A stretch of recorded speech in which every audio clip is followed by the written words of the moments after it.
You're here right now, and that's not coincidence. While most drift aimlessly through their feeds, you stopped. That pause, it's your first signal. Something inside you is stirring. The universe doesn't operate on luck. It responds with precision. Your awareness draws in experiences that match your current vibration. The very fact you're hearing this means your energy is already transforming. You are not confined, not damaged, not ruled by circumstance. Real change blooms from within in this very breath. Beneath your thoughts lies a quiet awareness. The you believe yourself to be is just a fraction. And the world, far more fluid than the version consensus reality insists on. The 1% don't wait for signs. Real awakening speaks softly between breaths in the stillness after surrender. You've been told that growth demands struggle. But what if struggle itself is the prison? Every instant you select a reality, not through force but through the energy you radiate. Your attention, feelings, and beliefs emit a frequency. The universe mirrors it perfectly, immediately. Even by pondering this, your vibration begins to shift. The quantum field rearranges, even if your logic can't trace it yet. But knowing isn't enough. You can study quantum theory endlessly, yet without embodying its truth in your nervous system, nothing changes. Knowledge without embodiment is just static. Awakening isn't to be solved, it's to be lived. You don't think your way into new existence. You feel your way into a new vibration. Here's the twist. The life you're chasing isn't ahead of you. It's already present, existing as a parallel dimension of possibility. You just haven't tuned in. Imagine reality as a radio signal. Your ideal life is already on air, but your receiver's locked on the old station replaying your past self. You don't need to create the melody, only turn the dial. And how? Not by pretending, not by pushing harder, but by choosing each moment to act from the awareness of the one who already inhabits that life. When you choose peace over panic, trust over control, you're not moving toward that version. You're embodying it. Most wait for outside evidence before aligning inside, but that's reversed. The inner state gives birth to the outer world, never the other way around. Your life isn't accidental, it's a reflection. The angry driver? A mirror of your unhealed frustration. The sudden opportunity? Your higher self made visible. This isn't blame, it's empowerment. You're not the leaf in the storm. You are the storm. Like water, your consciousness flows, soft yet strong enough to sculpt stone. The 1% hold their vision clear, yet remain open to how the universe unfolds it. They surrender to the universe's intelligence rather than their limited agendas, because your awareness already holds the blueprint of creation. You simply need to stop resisting and start attuning. Here's the subtle truth. Intention is calm, clear, and trusting. It says this is what I'm aligning with, then it lets go. Attachment, however, grips tightly. It says it must unfold exactly this way or I've failed. Feel the contrast. Intention hums with wholeness. Attachment vibrates lack. The universe echoes your frequency, not your desires. When you cling, you transmit, I'm incomplete. And the field mirrors that back as more absence. But when you intend from fullness, I am whole now, and this is my expansion. The field answers with flow, synchronicities, openings, intuitive guidance. The 1% recognize when they've slipped into attachment. The chest constricts, thoughts speed up. They exhale, release, and return to trust. That's their discipline. And when you stop overthinking and begin embodying, life rearranges itself faster than logic can track. Not because you pushed harder, but because you finally stopped resisting. Your body is a living transmitter.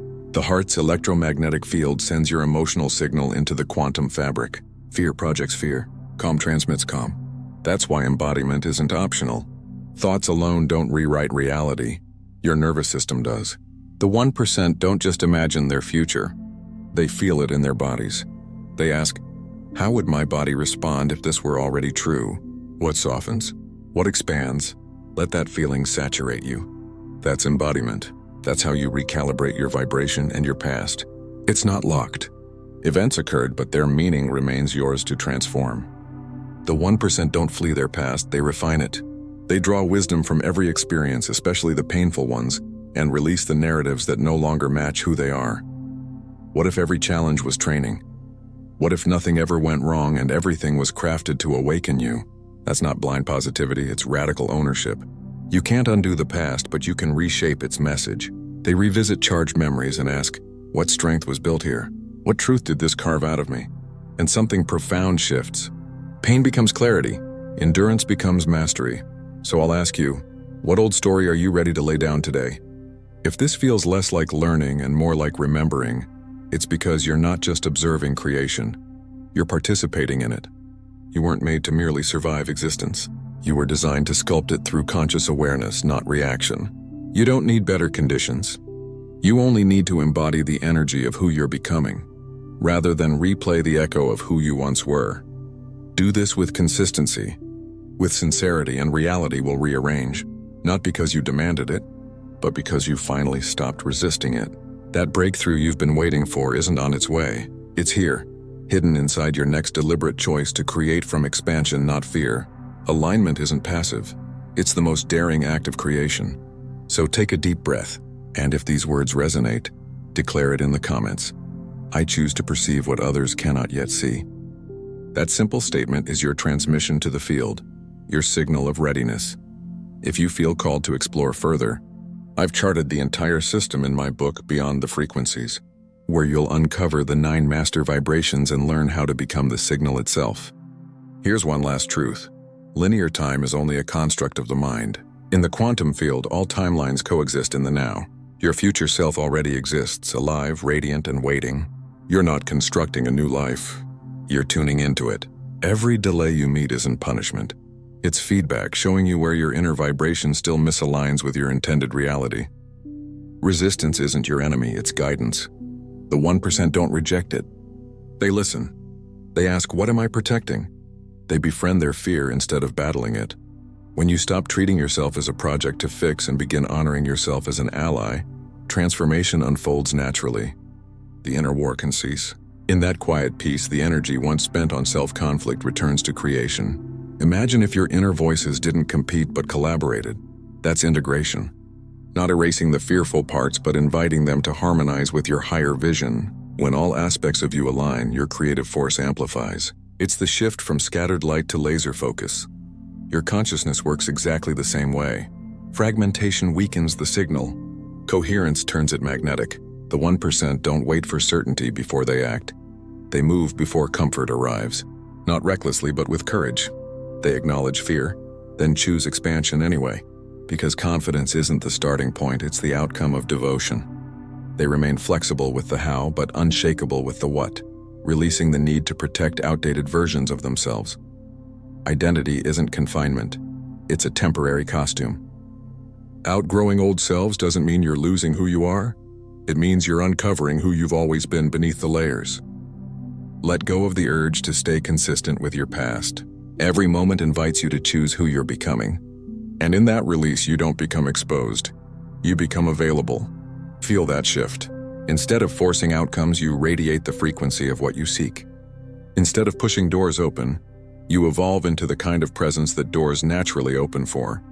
This is the quantum leap, the shift from pushing to allowing, from control to surrender. You begin to radiate calm assurance. Everything I need is already arriving. Perfect timing is unfolding now. Creation only ever happens here, in the present. The past is only memory, the future imagination. But now is power. When you root yourself fully in this instant, your energy stops scattering through time. It gathers where it can truly reshape existence. The 1% live anchored in presence, not as a daily habit, but as their natural state. And when you do, anxiety dissolves, heaviness lifts, and what remains is pure awareness, simply meeting this moment as it is. From that clarity, you consciously choose what to create next. Here's the paradox. The deeper your presence, the more profoundly you sculpt your future. The life you see today isn't your limit. It's just an echo of earlier frequencies, patterns once broadcast unconsciously. But remembering your power means everything can shift, instantly, as soon as you embody trust over fear, abundance over lack. This requires a sacred release. Let go of the identity that was built from pain. Stop defending the story of your restrictions. Consciousness doesn't work in contradiction. You cannot vibrate scarcity and live in plenty. Every breath, every moment, you decide which version of you will appear. That repeated choice, that's the art of the 1%. The self you're striving toward isn't in the future. It already exists inside your awareness. Each inhale is an invitation to align. Each decision, a chance to be that version now. Practice this consistently and watch your reality reorganize, not through effort, but through your willingness to stop resisting life's natural response to your signal. That's how quantum leaps occur. Lives shift overnight, not by breaking physics, but by mastering consciousness. If this message resonates in your spirit, declare it in the comments as your vow. I am ready to embody what I seek, instead of chasing what I lack. Because when you live this truth, not just think it, separation dissolves. You realize that what you've been chasing has always been within you. Peace, love, creativity, abundance, they're not goals. They're your original frequency, waiting for you to stop interrupting. Here's the highest truth. You're not becoming someone new. You're remembering what you already are. Infinite awareness, complete and creative. From this realization, manifestation stops being effort. It becomes natural expression. Synchronicity stops feeling magical. It becomes expected. Flow stops feeling rare. It becomes your default state. You are not pursuing transformation. You are transformation. The universe didn't lead you here by coincidence. It led you here because consciousness is awakening through you. Welcome home. Welcome to the 1%. Welcome to a reality where possibility isn't something you reach for. It's what you are. Before we close, write one word in the comments.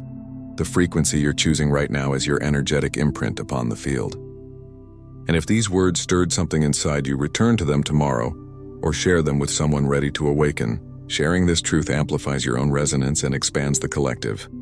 Subscribe, not for content, but to stay in this vibration. Because this isn't just about individual evolution, it's about collective remembrance.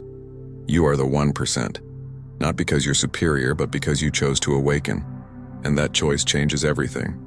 What happens when you realize you're not merely in the field? You are the field experiencing itself. That's the final stage of awakening. In the next chapter, when awareness becomes embodiment, creation itself becomes as effortless as breathing.